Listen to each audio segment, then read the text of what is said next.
Hello प्यारे बच्चों, आज हम लोग कक्षा 5वीं का हिंदी विषय पढ़ेंगे। पाठ 6। पाठ का नाम है चित्रकार मोर। मोर जानते हैं ना सब, कहाँ रहता है? जंगल में, और जो बादल बरसात होने पर नाचता है। सबसे पहले हम लोग पाठ परिचय देखेंगे। तो चलिए देखते हैं।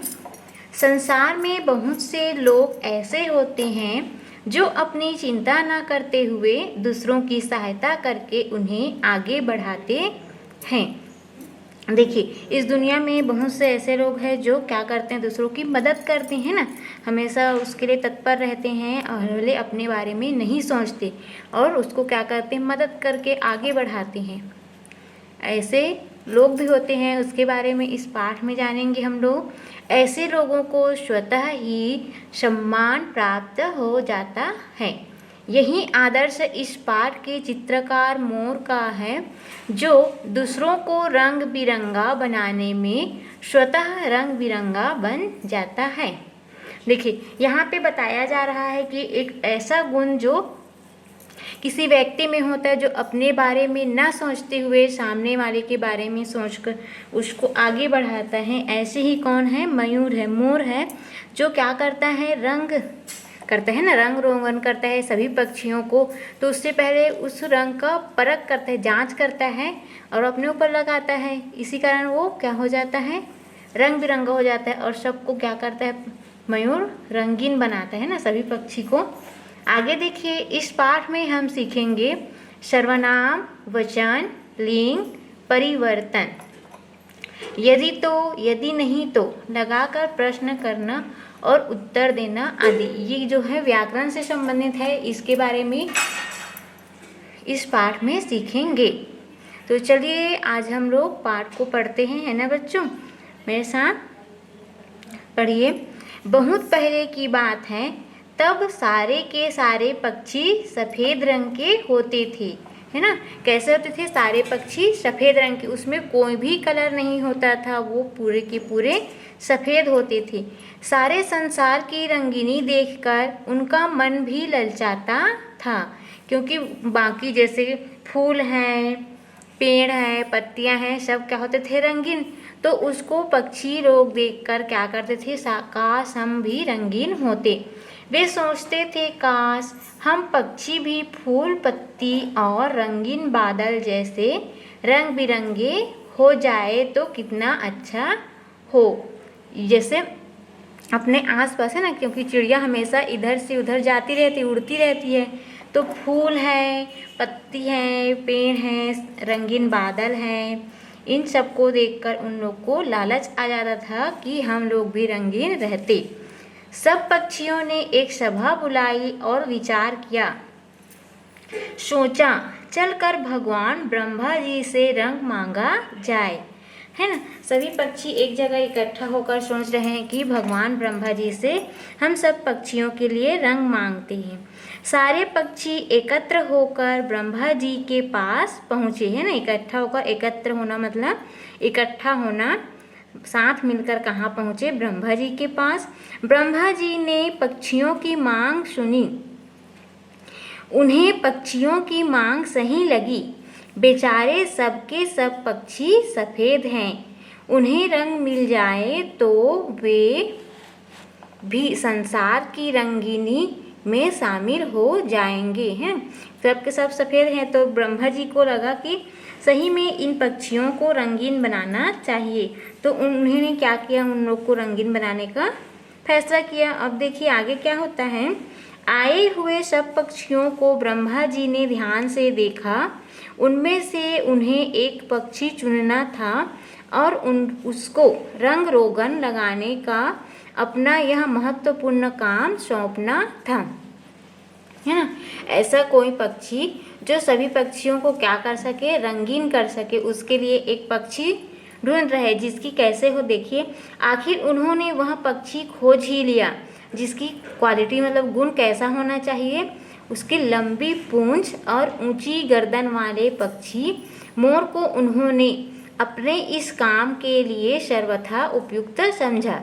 देखिए, उसकी गर्दन लंबा होना चाहिए, क्योंकि सभी पक्षियों को रंगने के लिए उसे ऊपर उठकर या नीचे बैठकर इधर उधर करके उसको रंगना है ना। इसी कारण उसमें जो क्वालिटी चाहिए वो किसके पास था, मोर के पास। तो ये जो काम है किसको दे दिया गया, मोर को। ब्रह्मा जी ने अपने पास के सब प्रकार के रंग मोर को दे दिए और उसे पक्षियों को रंगने का काम सौंप दिया।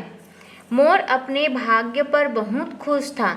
खुश होने के साथ साथ वह अपने काम के प्रति अत्यंत सजग रहा, मतलब सतर्क रहा कि मुझे ये काम करना है और इसको ऐसे निपटाना है करके मोर हमेशा सजग रहा है ना। खुश भी रहा क्योंकि मुझे इतनी बड़ी जिम्मेदारी मिली है तो मैं इसको कंप्लीट करूँ करके, है ना।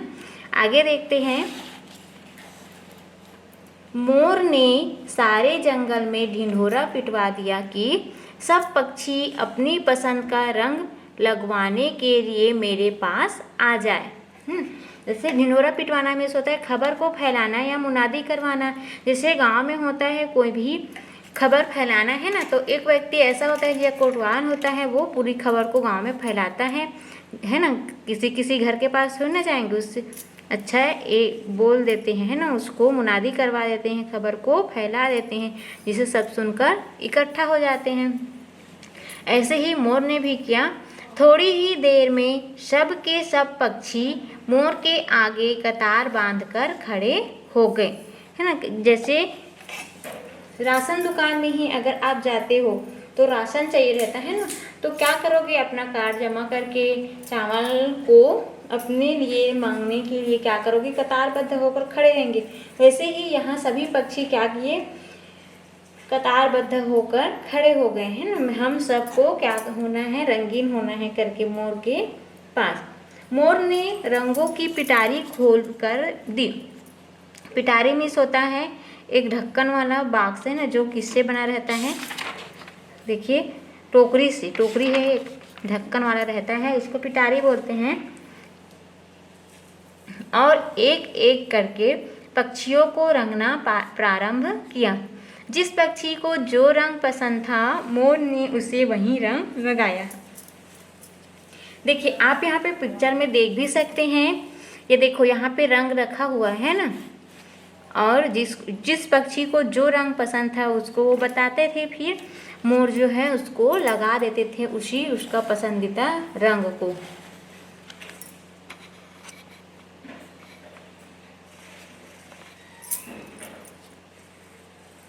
देखिए आगे, तोते ने पहले तो चोंच में लाल रंग लगवाया, फिर सारे शरीर को हरा रंगवा लिया। उसे कच्चे आम का रंग बहुत पसंद था। तोता देखे ना आप सभी, उसका जो चोंच है वो कौन से रंग का रहता है, लाल रंग का, और उसका पूरा शरीर हरा रंग का। अब हरा रंग क्यों पसंद, उसको कच्चा आम है ना, आम जो है कच्चा रहता है तो कैसे रहता है, हरा, तो उसी के रंग में अपने पूरे शरीर को रंगवा लिया। नीलकंठ ने अपने गले को नीले रंग में रंगवाया। बत्तख को अपना सफ़ेद रंग बहुत पसंद था, फिर भी उसने थोड़ा सा नारंगी रंग अपनी चोंच और पैरों में लगवा लिया। इसी प्रकार एक एक करके सारे पक्षी आते जाते रहे। मोर उनको मनचाहा रंग लगाता रहा। सभी पक्षियों ने अपने मन चाहा रंग मोर से लगवाते रहा। मोर दूसरे पक्षियों को तो रंगता जा रहा था, लेकिन उनको रंगने से पहले रंग की परख करने के लिए वह अपने शरीर पर भी थोड़ा सा रंग लगा लिया करता था, है ना। ये रंग जैसे कभी कभी क्या करते हैं हम लोग, कहीं पे पेंट कर रहे हैं या पेंटिंग ही ड्राइंग कर रहे हैं तो फीका है या गाढ़ा है, ऐसा चेक करने के लिए हम किसी वेस्ट पेज में यूज़ करके देखते हैं ना। वैसे ही यहाँ पे मोर जो है वही चेक कर रहा है कि कलर ठीक है कि नहीं है, फीका है, गाढ़ा है, ऐसा अपने शरीर पर लगा कर देखता था, जिससे क्या हो गया, उसका पूरा शरीर रंगीन हो जाता है। धीरे धीरे एक एक करके सब पक्षी अपना शरीर रंगवा कर चले गए। किसी ने थोड़ा सा रंग लगवाया तो किसी ने बहुत सारा रंग लगवाया, है ना। किसी ने एक रंग तो किसी ने कई रंग लगवाए। जिस पक्षी को जो रंग पसंद आया उसने वही रंग लगवाया। कुछ पक्षी ऐसे भी थे जिन्हें अपना सफ़ेद रंग ही प्यारा था। जैसे कि बत्तख को सफ़ेद रंग ही प्यारा था तो वो उसी रंग में रहा और दूसरा कलर नहीं लगवाया। इसलिए उन्होंने कहीं पैर में, चोंच में या पीठ में थोड़ा सा रंग लगवाकर ही संतोष कर लिया। बत्तख को देखे हैं ना, उसका जो पैर है, चोंच है, नारंगी रंग का हल्का सा रहता है। आगे देखिए, इधर मोर के पास सारे रंग समाप्त हो चुके थे।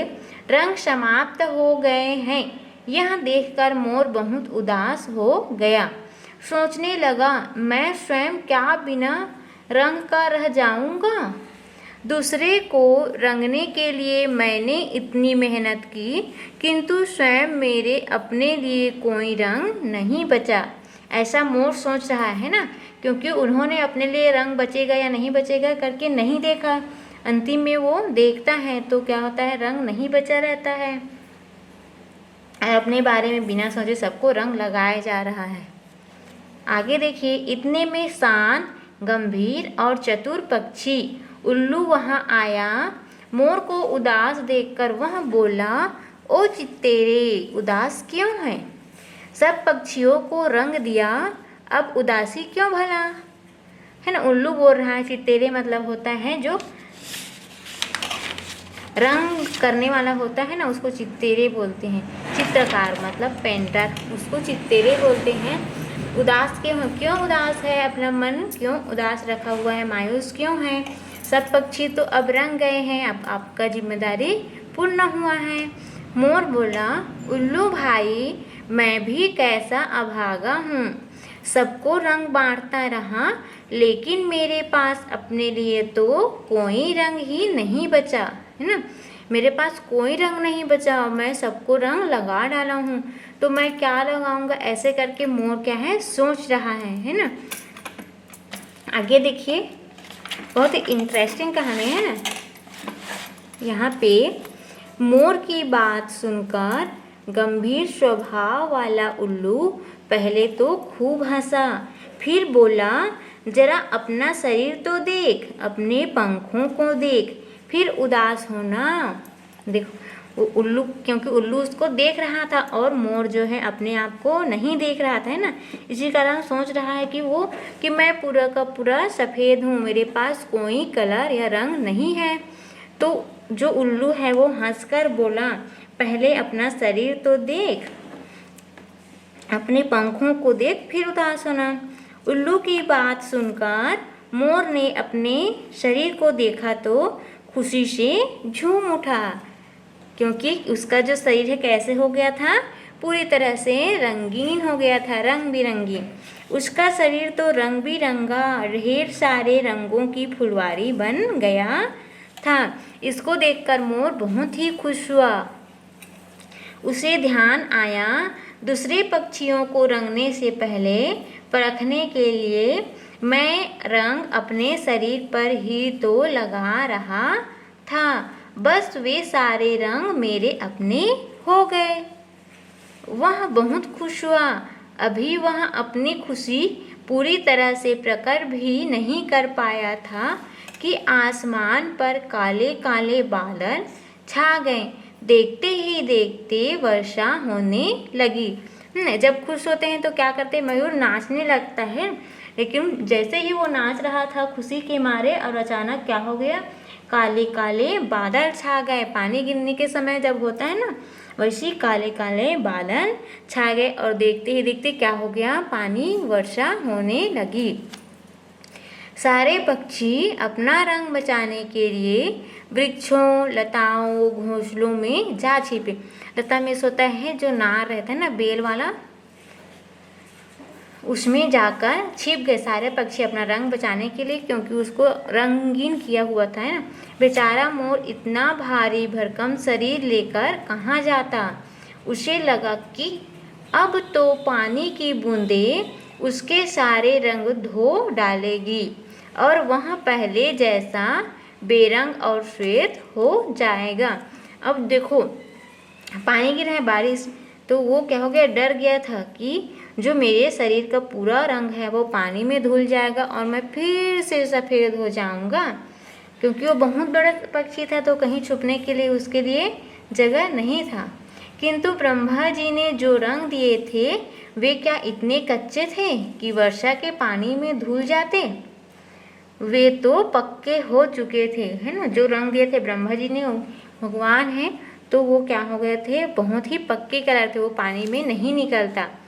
मोर ने देखा पानी की बूंदों का तो उसके शरीर पर, उसके रंगीन पंखों पर कोई असर ही नहीं हो रहा था।